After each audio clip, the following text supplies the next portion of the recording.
इस वक्त हम ज़िला केमाड़ी में ख्वास्ती कोर्ट में खड़े हुए हैं।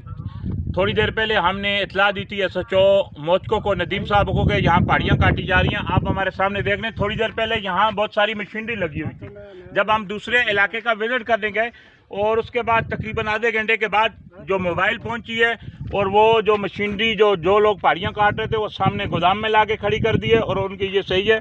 पुलिस आई है, पुलिस वाले भी हमारे साथ खड़े हुए हैं। यहाँ ये पहाड़ियों को, यहाँ जो पहाड़ियों को काटा जा रहा है, ये किस कानून के तहत काटा जा रहा है? हमने DC से भी मुलाकात की थी कि ख्वास्ती कोर्ट में कब्जा माफियों की बढ़ती हुई सरगर्मियों का नोटिस लिया जाए।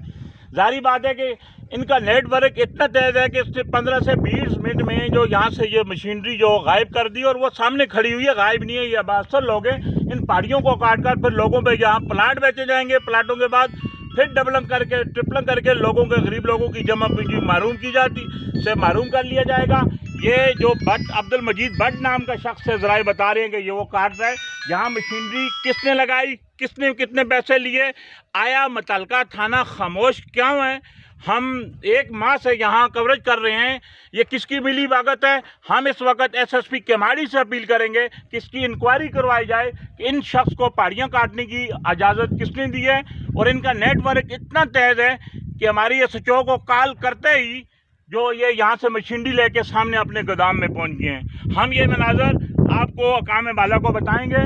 जो जब हमने पुलिस को इत्तला दी तो पुलिस के पहुँचते हुए यहाँ से ये लोग गायब हो गए और मशीनरी जो यहाँ खड़ी हुई है, ये जो पहाड़ियाँ काटनी जा रही हैं, हम लैंड से मुतल्लिका महकमों से भी अपील करते हैं और DC केमाड़ी से अपील करते हैं कि खुदा रहा ये सरकारी ज़मीनों को लुटने से बचाएं। और अब्दुर्रहमान ख्वास्ती कोर्ट में जहाँ जहाँ कब्जे हो रहे हैं, आप लिस्टें क्यों नहीं बना रहे हैं? किसकी सरबस्ती है? क्या ये सियासी सरबस्ती है या कोई इदारों की मिली हुई कोई काली बहनें की सरबस्ती कर रही है? ये क्या कानून से बालातर है? ये कोई अफगानिस्तान का इलाका है या पाकिस्तान का इलाका है?